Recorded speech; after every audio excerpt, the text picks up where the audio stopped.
Big boss 17 day 64 की सारी highlights के लिए देखिए ये पूरा वीडियो। बिग बॉस मुनव्वर को आर्काइव रूम में बुलाकर उनसे पूछते हैं कि लास्ट वीक आपका कैसा रहा। मुनव्वर कहते हैं कि मैंने चीजों के बारे में बहुत सोचा, अब मुझे रियलिटी चेक मिल चुका है और अब मैं उस पर काम कर रहा हूँ। वो ये भी कहते हैं कि अब मैं अभिषेक की गलतियों को अनदेखा नहीं करता और मनारा को भी एंटरटेन नहीं करना चाहता। बिग बॉस मुनव्वर से कहते हैं कि आप नॉन कमिटल हो और चीजों को अधूरा छोड़ देते हो, चाहे वो इस घर की हो या बाहर की। इसी बात को एक्सप्लेन करने के लिए बिग बॉस मुनव्वर को एक वीडियो दिखाते हैं। ये वीडियो है इन्फ्लुएंसर आयशा खान की, जो ये क्लेम कर रही हैं कि मुनव्वर ने उन्हें अप्रोच किया और अपने स्टैंड अप शो में बुलाया। इसके बाद अपने साथ म्यूजिक वीडियो में काम करने के लिए भी कहा। आयशा कहती हैं कि मुनव्वर ने उनसे कहा था कि उनका ब्रेकअप हो चुका है और अब वो सिंगल हैं, लेकिन बिग बॉस में वो ये कहते रहे कि वो अब भी नाजिला के साथ हैं। तो ये सब सुनकर मैं शॉक्ड हूँ। आयशा कहती हैं कि मुनव्वर ने मुझसे झूठ बोला और टू टाइमिंग करी। इसी की अपॉलॉजी के लिए मैं बिग बॉस हाउस में एज अ वाइल्ड कार्ड आ रही हूँ। इधर घर में ईशा चाय बनाने के लिए गोंग बजाकर किचन ओपन कर देती है, जिसकी वजह से घरवाले ईशा पर चिल्लाने लगते हैं। ईशा का स्टैंड लेने के लिए समर्थ आगे आते हैं, जिसकी वजह से अभिषेक, समर्थ और ईशा में फाइट स्टार्ट हो जाती है। ईशा की चाय बनाने की वजह से किचन का आधा घंटा कम हो जाता है और सब घरवाले इस बात पर चिल्लाने लगते हैं। घर में केओस मच जाता है।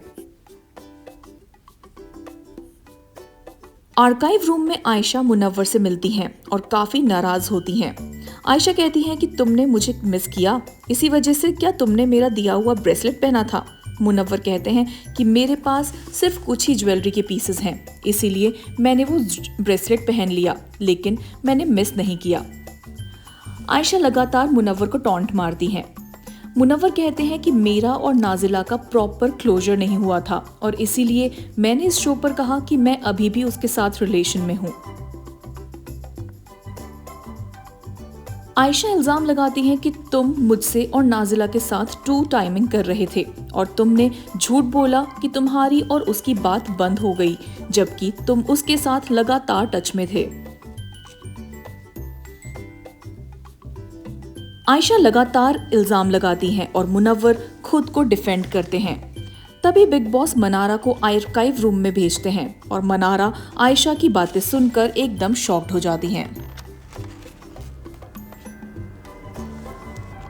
आयशा बिग बॉस हाउस में आती हैं और उनकी बातें सुनकर सब घर वाले शॉक्ड हो जाते हैं। मुनव्वर इमोशनल होकर रोने लगते हैं और घर वाले उन्हें संभालते हैं। मुनव्वर घर वालों को अपने और नाजिला का स्टेटस बताते हैं और आयशा के लगाए हुए इल्जामों पर खुद को डिफेंड करते हैं। आयशा कहती हैं कि और भी बहुत कुछ है बताने के लिए, लेकिन वो मैं धीरे धीरे बताऊंगी। रिंकू मुनव्वर को कंसोल करते हुए उन्हें गाइड करती हैं। वो कहती हैं कि तुम्हारी लाइफ अब क्लियर हो गई है। इधर किचन में अभिषेक और ईशा में फिर से आर्ग्यूमेंट हो जाती है, जिस पर समर्थ उन्हें जेलस कहकर चिढ़ाते हैं। विकी और अंकिता भी लड़ाई में आकर अभिषेक से आर्ग्यू करने लगते हैं। सो गाइस, मुनव्वर आयशा की स्टोरी में आपके क्या है व्यूज, हमें कमेंट सेक्शन में जरूर बताएं। इस वीडियो को लाइक करें और इसी तरह के और भी वीडियोस के लिए जस्ट शोबिस को सब्सक्राइब करें।